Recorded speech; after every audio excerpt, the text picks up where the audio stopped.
Hard sports all plays. 365, we making up plays. You talking the game, get you to the days. We're high in the court, the dime in the lane. Variety topics, living the same. All presentation, sports information. Hitting the airways, taking the nation. Sport all plays, like working your faces. Grace at the field, so tie the laces.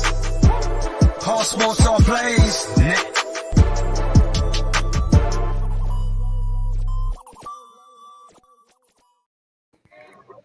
Whoa, what's up, everybody? Welcome to another episode of Loose Lugs.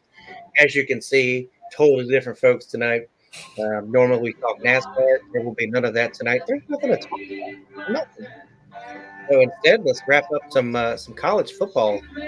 Tonight we have Tony Hollins, who's a huge guy for Michigan State, does all the guru stuff for them. I also see your cat in the background. He's going to have some input. I know it. Yep. And we have Ray Cruz, who does the preview show for ASAP on Saturday mornings. Welcome, guys. Glad we could do this. Oh, yes. This is good. Be a good time. A lot of breaking news, too, in college football. Yeah, there is a lot of big news. Going crazy right now. Yeah. Let's open it up with the OU situation. Obviously, unless you woke up from a coma in the last couple of days, Lincoln Riley is heading to USC. He is taking a lot of his staff with him, I hear. Quite a few. And so there's going to be a lot of vacancies at Oklahoma. What do you guys think is brewing? Do you think they're going to go with a current SEC head coach? Do you think they're going to dive into the bucket? Where are you at? I don't really know as far as the coaching, because I mean, if you look at what Florida did, Florida immediately swooped in and grabbed Napier from Louisiana, and he was probably one of your biggest names. I guess another name that I could maybe see as far as a big name that would put him back in the SEC, and he's one of those, he's a player's coach and everybody loves him and everybody loves his attitude. I could easily see Ed Orgeron moving right in there. I know, and it's one of those, I'm trying to read, to be honest with you. I don't. Who's listening to country music? Somebody's country music is going crazy right now. That's my wife in the background. There we go. But yeah, I can't really think of a big name other than Ed, maybe, and I feel like Ed is really kind of a reach. Like I said, mainly for personality. He's a player's coach. He's entertained and loved everybody when he was at LSU. I mean, the Go Tigers is probably one of the biggest things you're forever going to know Ed Orgeron for. I could see them stealing an SEC coach because Oklahoma is going to be moving into the SEC. They kind of want to have that familiarity. They want to have that toughness. They want to have that, that background going into it, especially with the pedigree that Oklahoma has carried for so many years as far as being a contender goes. I mean, they almost need to get an SEC coach. Who, I don't know, but they need one. I have someone in mind, and it'll be Mark Stoops. Obviously, he's familiar with the program. His brother was the head coach before Lincoln. I feel like they need a coach who is offensive and defensive minded. Lincoln was good for progressing towards the Big 12 style, but with them gearing up to go to the SEC in just, 3 years, I think they need to find a coach that can coach both, not just get them. I mean, this Oklahoma team, if they joined the West this year, wouldn't win half their conference games. And I think the staff and the athletic director noticed the same things that we're saying. And maybe it was more of a, Lincoln, we appreciate what you've done, but maybe it's time you found an upgrade. We're going to do the same, not just Lincoln wanting to coach somewhere else. What do you think, Ray? This is what I got. I've been looking up the coaching searches because I'm doing my college football. I'm a college breakdown host on Saturday mornings from 9 to 12. Josh Heupel's name has come up. He's a former Oklahoma Sooner quarterback. His name is brought up. Brent Venables, the Clemson defensive coordinator, he's due for a head coaching job. He's been assistant coach for a while, but he was also Mark Stoops' defense coordinator at one time before Dabo Swinney took him away. So that's another clue there. Mario Cristobal out of Oregon, his name's been mentioned into it. So we got that. David Artedell, the Baylor head coach. How about Mark Stoops? That's what I said, Mark Stoops, yeah. And then you got Luke Finkel, the Cincinnati head coach. So I would definitely agree that Fickle's probably going to come up a good bit. A guy that I don't see fitting is Venables. And I know some would probably disagree, but he's a defensive-minded guy.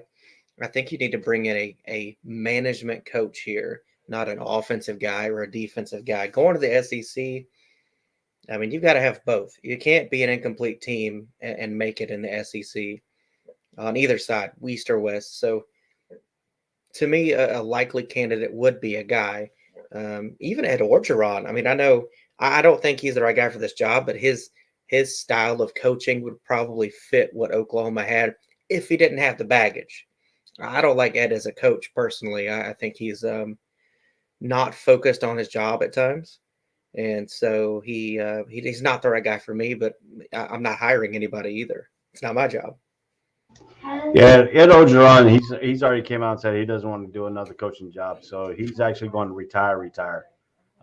He wants to go and see his son play more. And that's something he brought out at the LSU. That's why he went on. He did an agreement with LSU and stuff like that. He said the LSU was his dream job, and he did it. He provided a national championship there to go into a bowl game this year after that upset win over Texas A&M this past weekend. So he gets one more game to coach, and I think he's done. I mean, he's like over 62 years old. I think it's time for him to, do it.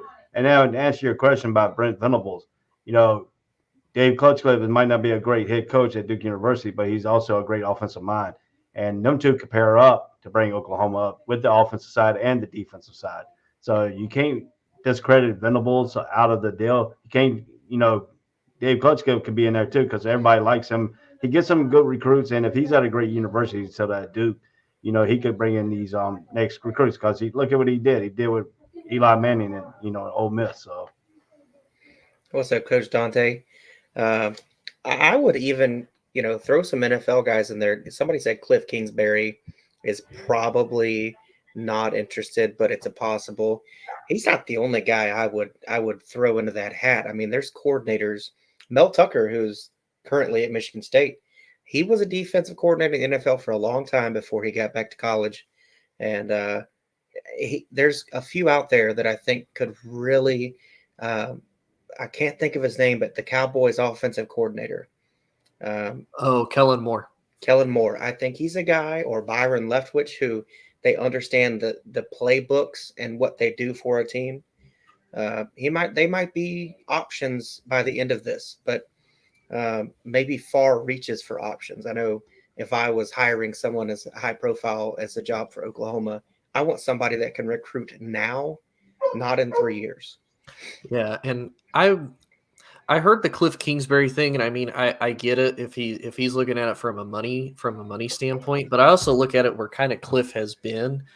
Cliff did decent at the collegiate level. He got a head coaching job, and he started to build the Cardinals up. Now, if this was one of those, he's like, his third, fourth year in, and he's like still struggling, or they're barely making 500, or they're not really competing, then I can kind of see, okay, well, the Cardinals are about to move on from Cliff.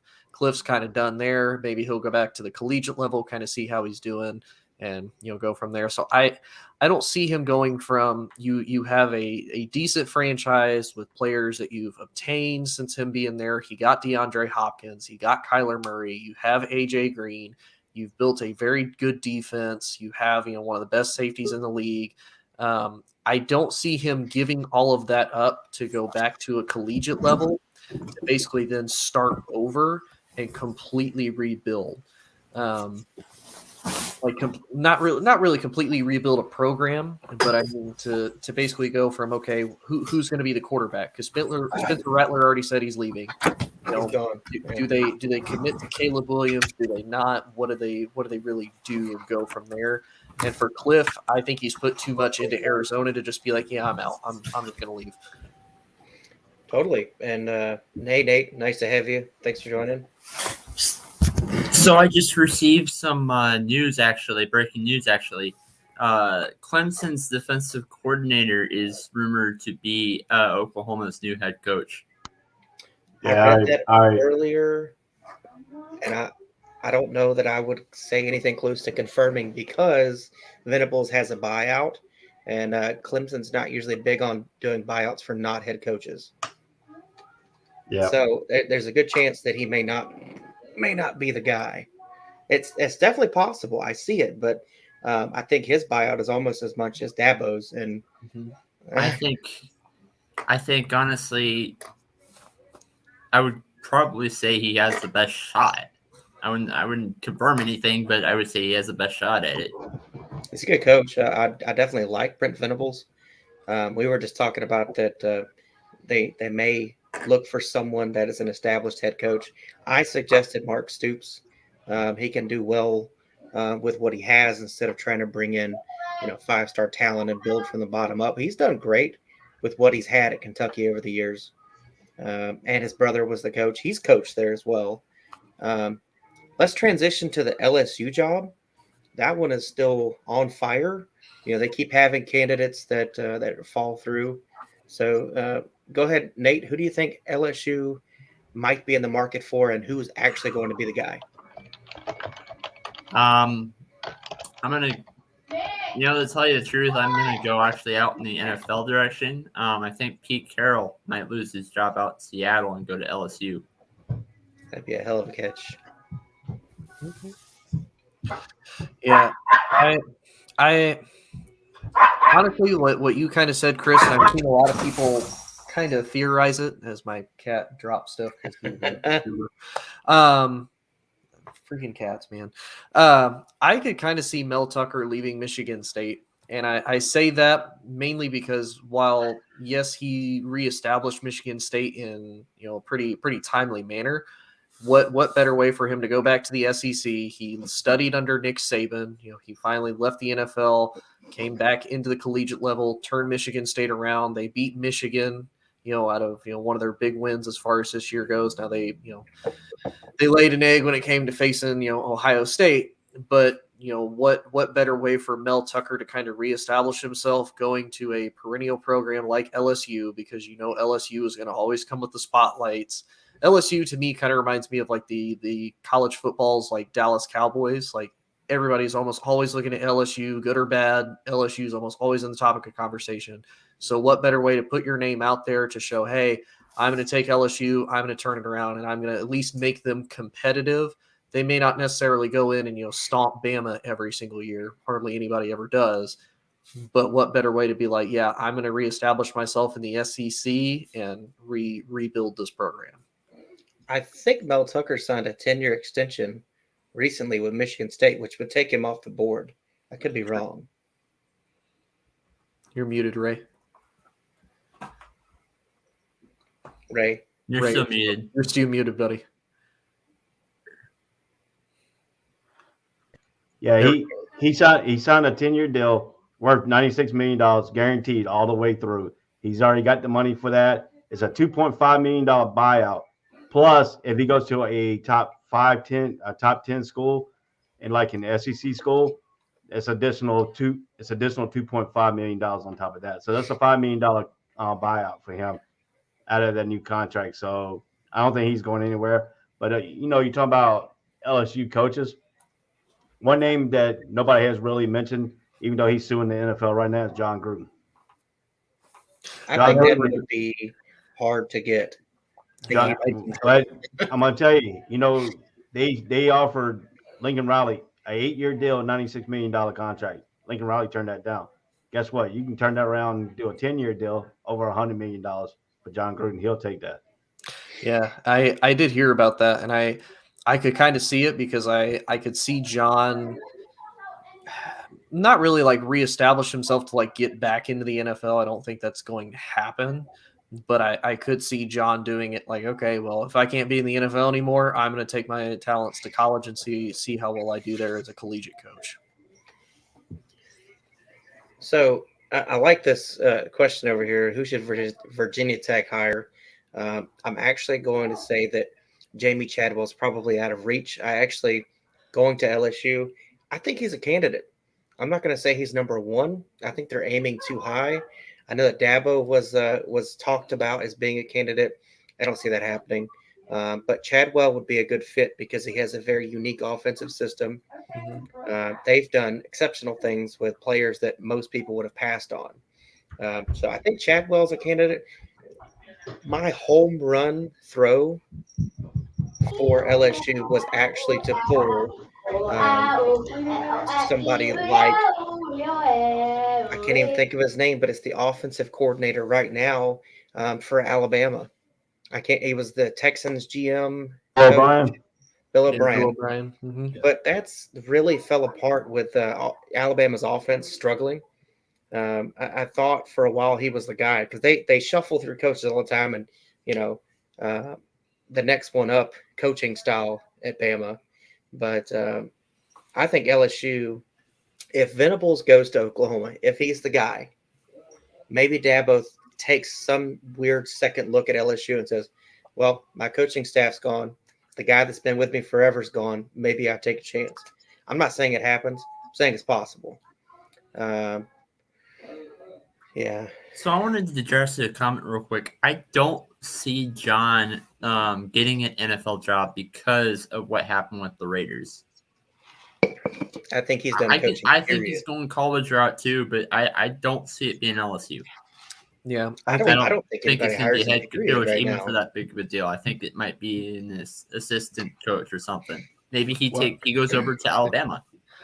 I don't think so because I don't think Nick Saban would tolerate that, and I think that's true because Nick Saban's a very strong personality and John Gruden's a very strong personality. You try to put those two together, and that is not going to end well. And to be honest, I don't think any program, even LSU, because think about it, if you hire John Gruden, especially for a lot of these kids, they grow up, they want to be in the NFL. A lot of them have watched the NFL growing up. You bring a guy with that kind of negative stigma into your locker room, or even there at all, that's going to hurt your chances for recruitment. Because I don't know what kind of ties are going to be with that. Am I going to experience that? What kind of shenanigans are going to get thrown in there if we go into this? And John is any part. Doesn't matter if he's the offensive coordinator, defensive coordinator, head coach. Doesn't matter. Any program that's going to do that is going to lose any type of credibility that they have, and it's going to be more detrimental than it would be positive. Do you think a smaller school might take that shot?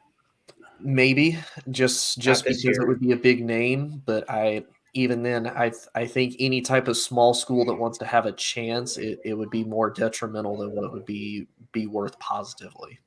I mean, look at Kansas taking Les Miles. That didn't last long, and that was less circumstances. John Gruden's got a laundry list of problems coming with him. Yeah. And also, you got to look at too. Mel Tucker and Luke Fickell and James Franklin all took their names out of coaching search. Yeah. Just let y'all know that. So they're staying at their main school. Yeah. James Franklin's a extension with Penn State that takes him all the way out to 2026. And Luke Fickell he said he's happy at Cincinnati. So because Cincinnati's moving to the Pac-12. So I mean they're gonna be in a Power 5 conference. So I figured he'd be an LSU candidate for sure. Well, here's another name that could you guys see going to LSU? Do you think Lane Kiffin would leave Ole Miss to go?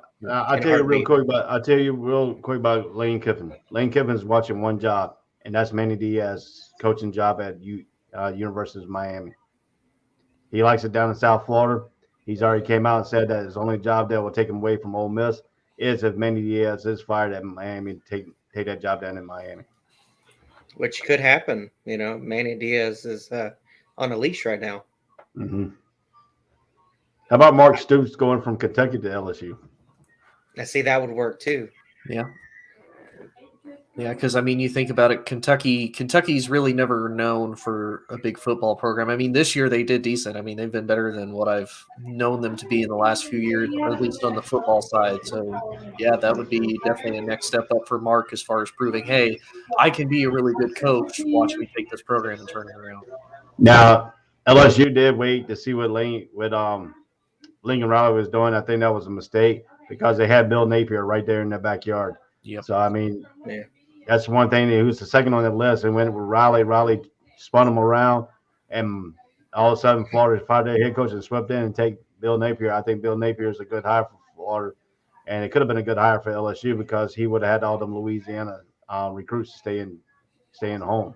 Yep. Sorry, Tony, I'm laughing at your cat. Yeah, that's the second one. I have a third. He's down in the kitchen currently. I don't let mine in here. They will chew up all the cords in here like bad. Yeah. Duke, that's another interesting one. Duke will be looking for a new head coach. I have a really good hunch on Duke's next head coach, but I'll let you guys go first. Yeah. So I'll let the North Carolina boy, since he's a Tar Heels fan, say who he thinks is going to get the Duke spot. Well, the only name that really got Duke going in the past few years, was Steve Spurrier. And after that, all them coaches come in and hasn't done anything. School is a trash school. I mean, their facilities, they don't upgrade their facilities none. Their football stadium is one of the worst football stadiums I've ever been in. Yep. And they don't upgrade that. I mean, the restrooms, they have to bring porta potties in if the crowd gets over 20,000, gets over to the maximum of the stadium. They don't have enough restrooms there. So, and the football facilities, and then if you look at it, they maintain the basketball facilities, even though they play in a high school gym, I call it, in Cameron Indoor Stadium. And they added, a trophy room, stuff like that. But still, they cater to they cater to the basketball program. The football don't put no money into it. The only name that I don't see a top tier name coming, it's gonna be a guy that's looking to make his name available to a top tier program. It's gonna be Duke and Vanderbilt are a school to say if you want to get into coaching, you go there. If you do good, you're gonna get a top tier. You're gonna look at a top tier. I mean, Duke's always gonna be a basketball program. Carolina's gonna be turning and mix with Mac Brown right now. So, I mean, they turn it back into a football, be balanced out like Florida, like these other schools are trying to be now, a football program. So, if you look at Duke right now, I mean, that program is so much in the disarray. Even though if you talk to some of the Duke fans, Caulfield made it to where it needs to be, but he approved it and then he de-approved it. He went up, he got good years, and now it's been flatlined the last 3 or 4 years. And the only problem with the Duke program is they don't go after a Power 5 teams to play. They go after the weak teams to play at the beginning, and then they try to mix in with the ACC. So if they don't get a Power 5 school, they go after the lower tier Power 5 schools like Northwestern. That school right there, didn't help them out in the ACC. They went 0-10 in the ACC this year. Last year, I think they maybe won 2 games in the ACC last year. So, I mean, if you look at Duke right now, Duke's in a disarray, and it's going to be a lot of notions. And you don't see Steve Spurrier walking back through that door anytime soon. No, I actually think Jim Chaney, who's with the Saints right now, I think he's a top candidate for Duke, or will be. He's a no-nonsense kind of guy. He's a great offensive mind. He used to roll everywhere that Sam Pittman did, who's now the coach at Arkansas. He's a good football hire. He would bring in some recruits that could give Duke a boost. I mean, like you said, it's a basketball school just like Kentucky. But I think the expectations are to at least be in the games inside their division, and they haven't been. They had a few years that were good, but this year was bad. So I say Jim Chaney. You could possibly throw guys like Jeff Monken in there, but I think they're going to go for more of a name to bring in some recruits like Chaney. Yeah, but see, one thing about Duke, and I'm sorry for breaking other people. One thing about Duke is they got to recruit against North Carolina State. They got to recruit against North Carolina. They're going to have to recruit now against Wake Forest because Caldwell is making his name known in the state of North Carolina. And then the thing about the state of North Carolina, if you don't get the recruits out of Charlotte, your football team is not going to be good in North Carolina. Right. That's where all the football talent is brewed, right in Charlotte, Mecklenburg area. It's a big county. They got a high school called Advanced High School up there, who produces a lot of NFL talent players. So, and they also got the Charlotte Academy, who produces way enough. So Duke's gonna have to find a way to get up in Charlotte to get players to come down, or else Duke's gonna have to recruit nationally. And Duke recruiting nationally is not a way to go because you're not gonna compete against anybody. And the problem with Duke recruiting people in North Carolina is because North Carolina is overpopulated with the University of North Carolina fans and some NC State fans and Wake Forest fans. Duke was always considered a New York kind of school in the state of North Carolina. So I mean, they could probably go up to New Jersey and pull some of their players in New York, yeah, because they want to come to Duke. But state of North Carolina, you gotta have inject yourself into the get it. And what Mac Brown came out and he said, if you win the state of North Carolina recruiting, you're going to win some of the games in the state of North Carolina between the universities. And that's what Mac Brown has done. So I'm going to change. So I have something to say that's changing the subject a little bit, going a little bit of a homer thing here. But Washington, I saw a theory rumor going out there take that BYU's head coach is being a candidate for Washington's coaching job. Do you see that happening? I see that as a bad move if he does. Yeah, because really, I mean, because I kind of look at this the same way that I look at the Lincoln Riley thing. I think the Lincoln Riley thing is actually a good move for a couple different reasons. Because now, look at what Lincoln basically got handed from Bob Stoops when he left. He got handed a program that had basically always been in some type of contention from basically 1999 to 2016 when he left. Lincoln got handed the keys to basically an already set up program. He just had to keep running and recruit the right people. Now he's going to a place where he's going to have to rebuild and prove whether or not he is actually that good of a coach or not. I would kind of say the same thing for the BYU head coach. I mean, you're going from now, you're not going to be an independent school anymore. You're going to go into the Big 12.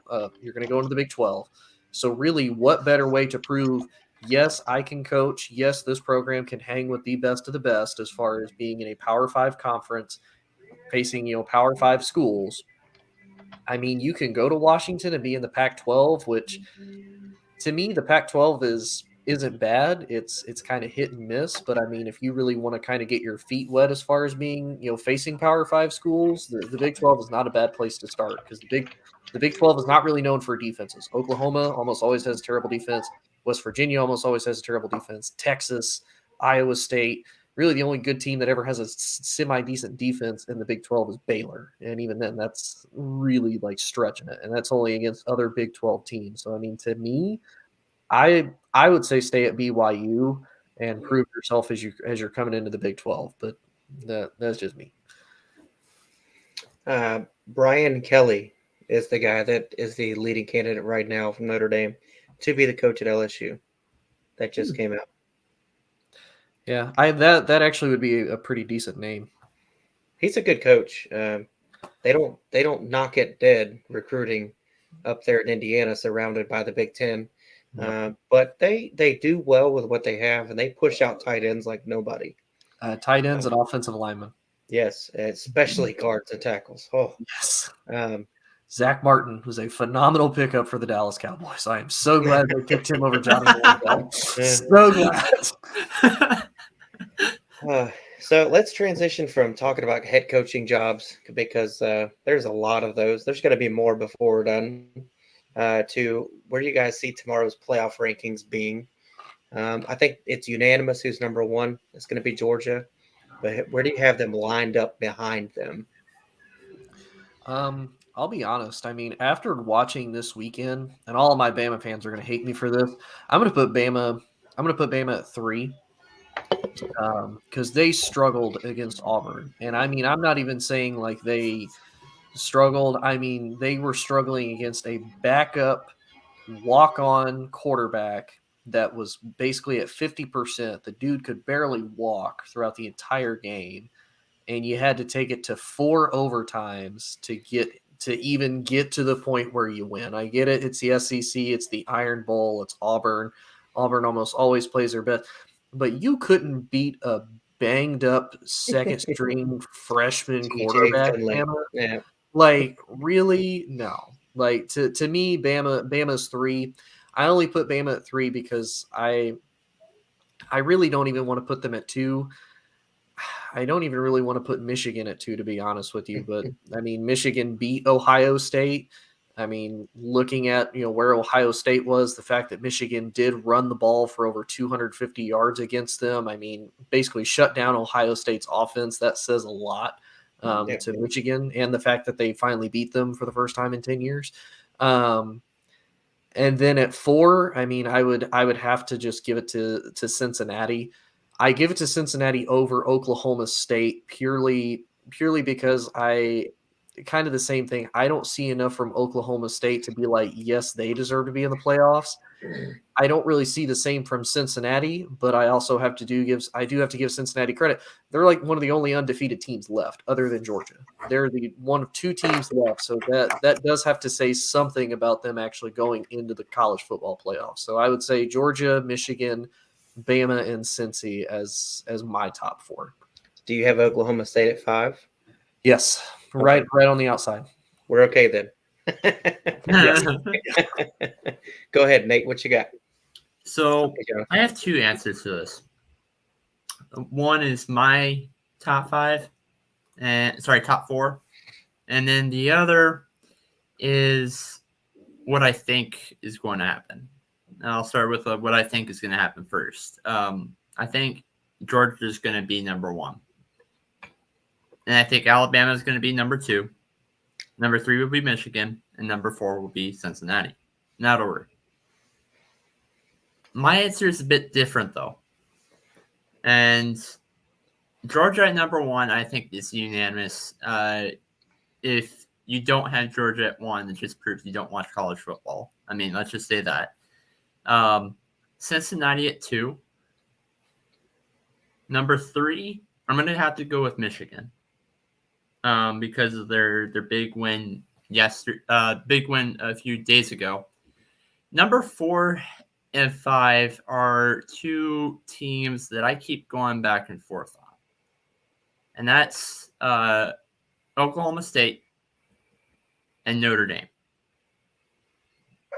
I don't even have Alabama up there at the top 4. I have them at number 6.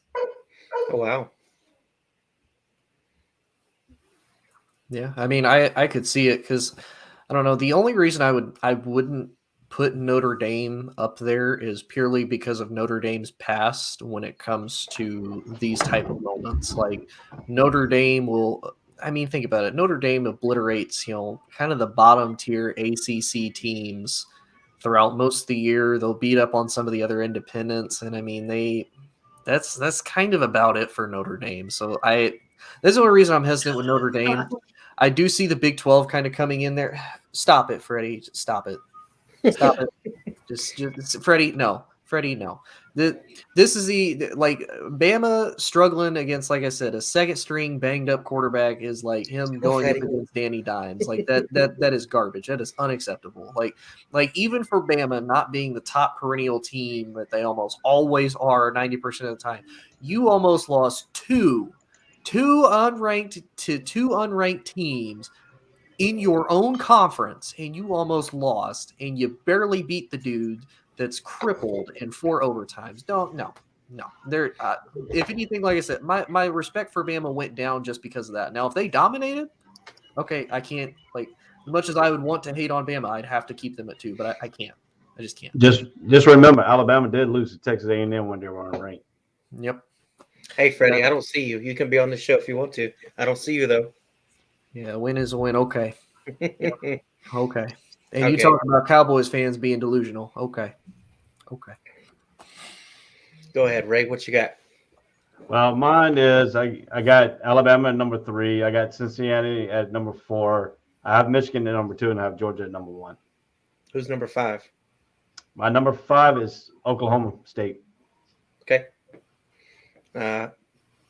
Freddie's going to be mad at me again. Georgia, obviously, number 1. I have Michigan at 2. I don't see how you can't have them at 2 if you put Ohio State at 2 after they beat Michigan State. It's only fair. 3, I have Cincinnati. And it's not because they're beating great teams. It's that they're actually winning the games they're supposed to win. Alabama at 4. And that's a stretch for me. I hate to be that way towards Bama.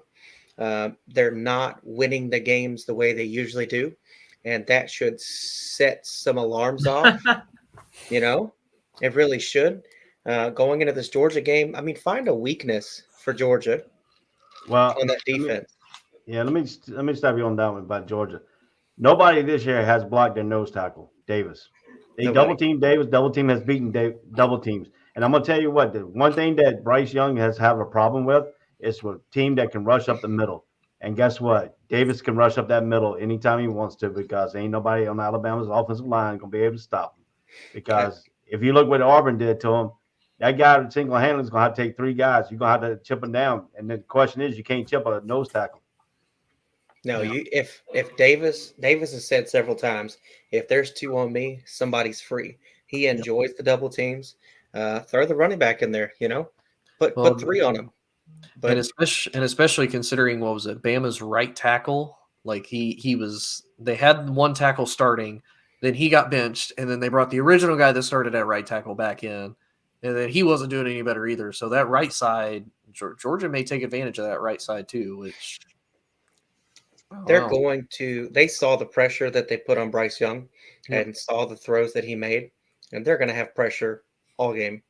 I don't want to talk too much about that. I'm a Georgia fan. I have to stay biased. But I'm ready for Saturday. 5, I do have Oklahoma State and Notre Dame at 6. And I'm just going to throw it out there ahead of time. Notre Dame, even if there's upset after upset, I don't see them getting in. They don't play a conference championship game. They have to watch. And when you just sit and watch, you get jumped when somebody else wins. That's how it works. They don't have anything to prove because they don't play Saturday. So I think even if Michigan loses, even if Cincinnati loses, I think the committee will still find someone to be there for them. Yeah. Now, here's my question. Say for whatever reason, Bama does the unthinkable and upsets Georgia. I know. Or, sorry, no, not upsets Georgia. If Georgia beats Alabama, do you think that people are still going to clamor for Bama to be in the playoffs with 2 losses? No way. Nope. Alabama's got to win this weekend. This weekend right here will take Bama out. If Alabama beats Georgia, Georgia and Alabama will be in the playoffs. That's the only way Alabama will stay in this playoff race if they can beat Georgia. And I don't see them beating Georgia because they don't have a backup quarterback who they can take out the starting quarterback to beat Georgia. The last 2 times they beat Georgia, they had to take the starting quarterback out and bring a backup quarterback to beat them. Yeah. Yeah, because that's my big thing is I could almost see them, especially so say everybody but Georgia loses, right? Say Michigan loses, Cincinnati loses, Oklahoma State loses. Say everybody loses, right? And Bama, here's Bama with 2 losses. I could very easily see them saying, well, Bama's number 4 because they're the 4th best team, and them sneak in there. And I kind of agree with Anthony. If they do, I think that would be a little bit more of a money play than it would be actual ranking of teams. But under your scenario, if everybody loses like that, you'll see Notre Dame in it.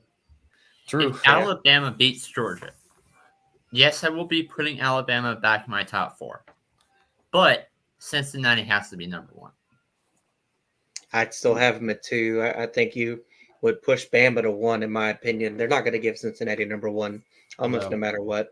They've had them outside the top 6 for most of these rankings because they don't trust them and they don't respect their schedule. So I mean, the only big tier win they had too. But if you look at the big tier win they had, it was against Notre Dame at Notre Dame. That's the only big win they really Cincinnati has played. Yeah, and you can even go into the argument, who has Notre Dame faced? Who is Notre Dame really faced to be at where they're at too? Stanford. And I mean, Notre Dame played most of the ACC teams too. Yeah. So. The under 500 ones. Yes. Yes. They need to just join the ACC and stop floating the ideas. I mean, they play ACC basketball. They play ACC and everything else. But the only thing about the Notre Dame football is that they got to bring NBC into somehow because that's where they get all their money from is NBC during football season. NBC carries all Notre Dame sports. Yeah. Except for when it's national televised. Yeah. And plus, really, I mean, you think about it, that's kind of the bad part with Notre Dame is you don't really have a lot of, kind of big rivalry, especially in the middle. Like Chris said, you're in Big Ten country. Like, right. You don't really have like an interstate rival with like Purdue or Indiana University. Like those are 2 kind of bottom feeder, organizations that, Purdue will get an upset against like, Ohio State or, number 2 ranked Iowa because, why not? But other than that, like they don't really have like a rival with them. They don't have a rivalry with like any of the Ohio teams. A little bit with Michigan State, maybe, but even then, I feel like that's a stretch. Well, they have a rivalry with Navy because Navy is the one that actually saved Notre Dame from closing. Yes. So I think we've covered the power rankings. The last thing I really want to accomplish, let's go ahead and pick all 5 Power 5 championships. Who wins and why? Anybody want to lead that off? Let's see. Hold on, Everybody jump at once. Say I'm getting the You getting the brackets up? yeah, I'm getting them actually up for like what the championship lines are. Start with the Pac-12. It's the easiest one. Okay. I think Oregon takes that one because they're gonna have I think revenge after Utah. Yep. So it's Oregon versus Utah. Yeah, I'd have to say. Ooh, I don't know. Utah upset Oregon. So I mean. Yeah, but Oregon's gonna be mad and they're gonna come out for blood. Yeah, I could see that. Yeah, I'll go with Oregon on that one too. And then we've got Baylor versus Oklahoma State for the Big 12. I'm taking Oklahoma State for that one. Let's see. That we've got obviously Georgia versus Bama for the SEC. I'm taking Georgia. I'm taking Georgia in a blowout. And then I'm with you. And then the Big Ten, you've got Iowa versus Michigan. I'm taking Michigan. I'm gonna make some people mad. I'm gonna tell you why I'm taking Michigan. Iowa only knows how to run. That quarterback ain't worth 2 cents when he throws the ball anyway. So you're gonna put Russian against Russian. But one thing about Michigan is they got a better passer. And then you've got Pitt versus Wake Forest for the ACC. Pitt, easily Pitt. I think it's a blowout.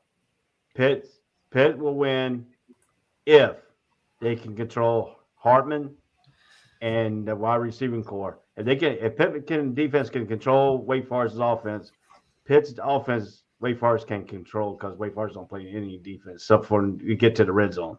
So for Pitt, the key for Pitt is when they get to the red zone, they got to run power. If they can't get in by that, they're gonna have to score from outside the 20 because Wake Forest's red zone defense is pretty good.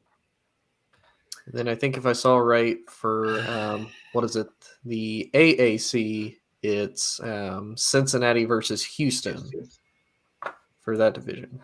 I've got Houston. I got Cincinnati. But I think it's going to be a very close game. That's a matchup game. Houston's receivers are going to give Cincinnati's defense nightmares, and it's probably going to be like a 42-38 kind of game. And I like Cincinnati's offense. Don't get me wrong. I trust their offense much more than I trust their defense, and I think it's a shootout. I think. Okay. I think that there will be 2 overtime matchups this week. I think that this is going to be one of them. I think Cincinnati is going to beat Houston by a field goal in overtime, 31-28. Well, they got to do that in the first overtime because second overtime you got to go for 2 and then 2 points right on there. So if they don't do that in the first overtime, they ain't gonna see no more field goals after that. Yep. Yeah, that's true. Yeah. All right. So if I'm picking all 5, I'll just go in order. I'll give you scores because I've got all the scores that I think it's going to be. I'm looking at about 41-20 Georgia. I have Utah putting up 52 on Oregon, and Oregon only coming up with about 30. I don't think that's going to be a close game. Mad, yes, but Oregon got exposed twice this year. Once was by Utah. I think they get them again. Oklahoma State, I think they put up big numbers as well, but I'm thinking more about 35, and I think they beat Baylor 35-28. That's going to be a defensive matchup that people don't see coming because you think Big 12, you're like, oh, it's all offense. But those 2 teams have really good defenses for Big 12 standards.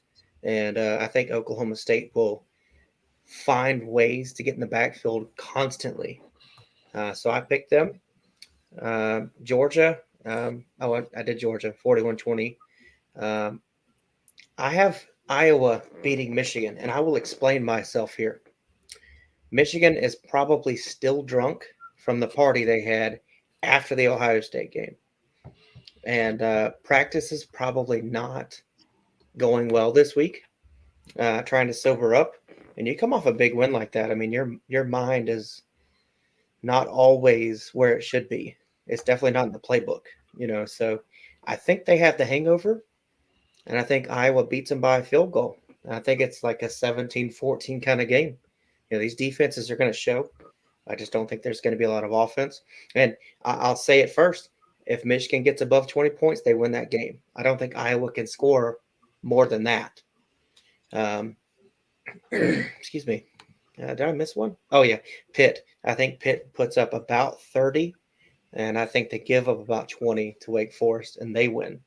And, based on all those predictions with Houston beating Cincinnati, we're talking about chaos in the rankings for the next week. Trying to figure out who number 4 is, because you'll have Georgia, Oklahoma State as your 2 lock-ins. Maybe Notre Dame in that mix, but who would be your 4th team? Yeah, and stay that Wake Forest game. If you go back and look at the 2 games they lost, was to North Carolina and Clemson, and both North Carolina and Clemson put pressure on Daniel Hartman. So that's going to be the key. If Pitt's defensive ends can put pressure on Hartman like they did against when Pitt and Carolina played against Sam Howell, then you're going to see Pitt. But I mean, then again, Pitt let down the guard in the second half, and Carolina came back, and it took them to 2 overtimes for them to beat them. So I mean, anyway you go look at it, Wake Forest, if you look what North Carolina did to them and you look what Clemson did to them and NC State did to them for about a half, putting pressure on Hartman, put it on, Hartman and stuff like that, you can see that. But your Iowa and Michigan game, yeah, we can see you talk about them being drunk over the Ohio State game, but the variation is the national championship, the college playoff could be in their minds too. So if that could get their attention, in practice. And I don't think they're having a bad day of practice. I think they're probably having a good week because they know that motivation is there to be the key. If they can win this game, they're in the college playoffs, and that's where Michigan wants to be. So, yeah, I can kind of see that as one of those, like, have you ever seen one of those teams like they finally get that big break, they finally get that big win, and then they just use that momentum to carry them, kind of carry them through. Do I see Michigan going do I see them going far into the playoffs? Not necessarily. But do I see them actually kind of very handily beating Iowa? I very much so. I do agree with Chris. If you kind of look at Iowa throughout most of the year, offense has never really been their specialty, and that's never really been their specialty for the last few years that Iowa has really ever competed. You get good tight ends out of Iowa. You get good offensive linemen, and as a collective whole, they are great defensively. Now, individually, not as much, but collectively, they're a good defensive team. And I think Michigan will, because they do have an offense, I think Michigan will be able to capitalize on that, and they have a good defense because Michigan probably has 2 of the best pass rushers in the league right now, in Hutchinson and Jabo. On the other side. So I mean, that's going to be hard for Iowa to have to stop and compete against. So I actually have Michigan winning. I'm going to say 42-10. I'm going to have Michigan in a pretty major blowout over Iowa. Georgia, I have them winning 35-17. I do think it'll still be a blowout. I think Bama will be a little bit competitive, but I think it'll kind of be like how the Auburn game was. I think it'll be garbage time touchdowns more than anything as far as competing. Let's see. Pac-12. I do think Oregon comes out and wins, but I think they only win by 14. I'm going to say 35-21 Oregon. And then let's see, Big 12, Baylor versus Oklahoma State. I kind of agree. I think this will be a big defensive shootout. I think 38. No, not 38. I'm trying to do my math here and it sucks. 28-24, Oklahoma State winning. And then Pitt versus Wake Forest. I'm going to say 35-21 Pitt. I like that. So for me, I will have to go on the against everybody else here when the Pittsburgh Wake Forest game. I actually think that Wake Forest is going to win over Pittsburgh. You brought up the point about the Clemson and the NC State game. Now Clemson, they did score. They didn't score as much, but talking about the Wake Forest NC State game, even though they lost, they still put up 50+ points. I think that this is going to be one of those games that whoever loses, I think they're going to score at least 40, maybe 45. I think this is going to be a high-scoring game. But Wake Forest, I have them end up winning it 49-43. Georgia, Alabama.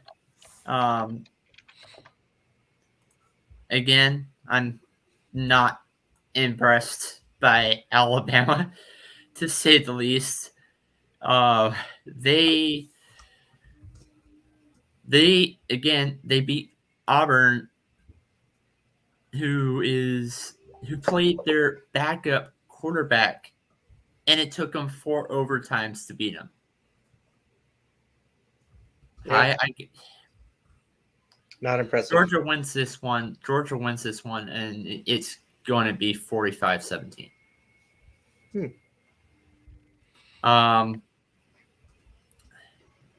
Oregon, Utah. This is going to be another close game that I talked about I talked about Houston, Cincinnati already. That being an overtime game with Cincinnati winning by a field goal. This is another one that I can see it being an overtime game as well.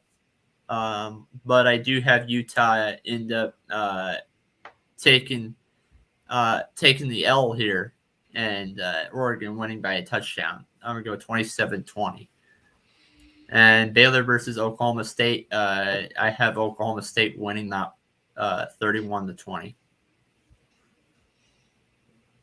I think we're all in the same neighborhoods. It's going to be a good weekend. Yeah, now Wake Forest and Pitt game. Wake Forest might have a little bit of advantage with crowd noise because it is playing in Charlotte, and Winston-Salem is only like 45 minutes to an hour away from Charlotte, so their fans will be there. Plus, you got some of the North Carolina fans will probably root for Wake Forest in that same location. So Wake Forest have a lot of fans in that stadium too, and Pitt fans, they don't travel as well, so even though they get 50% of the tickets.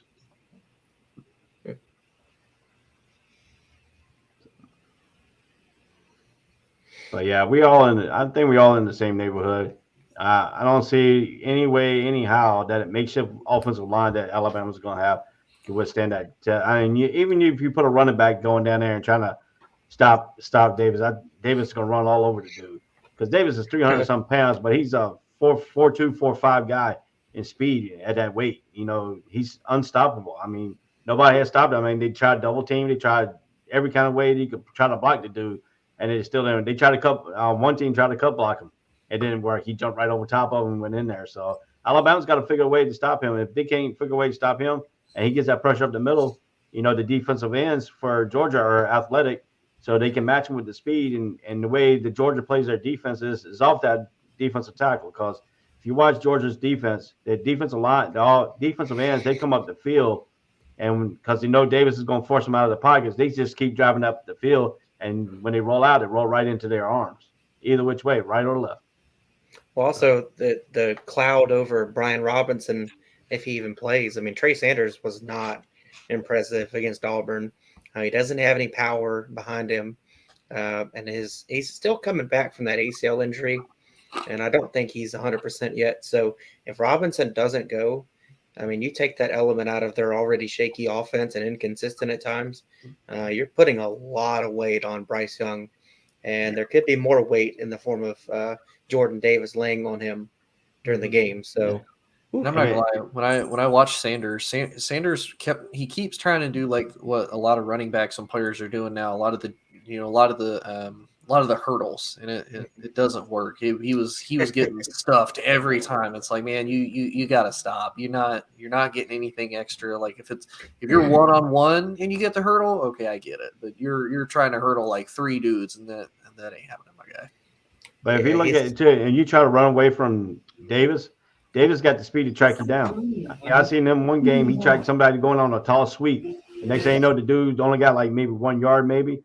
And then the next dude, he tried to go the other way. He stopped him behind 15 yards behind the line of scrimmage. I mean, the dude is a man beast. I mean, they're gonna have to throw a lot of stuff. I don't know what kind of wrinkles they can throw. And then when you talk about the running back, he got re-injured in the Auburn game, so he's not gonna be 100%. I'm not even sure he plays. They probably won't mention that until Saturday morning. If I had a Heisman vote, it'd be Jordan Davis. I think he's that big of a difference maker. You know, you look at MVP, what it means. You know, you're the best player at your position by far. I think that factors, and he's that. He's by far the best nose tackle in college football. Yep. I think we've covered everything. You guys want to discuss anything else? What kind of Cheetos you eat for dinner? Anything like that? No. I'm good. All right. Well, I think we covered pretty much everything. Yeah, I think so. Wednesday, we have the college football playoff ranking show, blown coverage, same time, 7 Eastern. Hope you guys join us there. And I feel like this is a really good show. Yeah. I feel like we covered everything and did really well. I'm glad you guys made it. Am I loud? And, Clear enough? Yeah, it was. Thanks for having us on. It's definitely different. yeah, it's not NASCAR. I'll give It's you not. that. It's not. Now, my favorite NASCAR driver is Dale Earnhardt, but he's dead. You know, He's rest gone. in peace. Wow, look at that. Well, everybody have a good evening. You Appreciate too. you guys joining. Tony Hollinsworth, thanks for joining. Ray Cruz, thanks for joining. I had a blast, man. Reported that, Yeah, I had a good time. Houston Yep. hired Notre Dame. Alrighty, y'all. Brian Kelly. Whole sports, all plays. Yeah. Whole sports, all plays. Whole sports, all plays. 365, we making up plays. We talking the game, get you through the days. We're high in the court, the dime in the lane. Variety topics, living the same. All presentation, sports information. Hitting the airways, taking the nation. All sport, all plays, like working your faces. Grace at the field, so tie the laces. Whole sports, all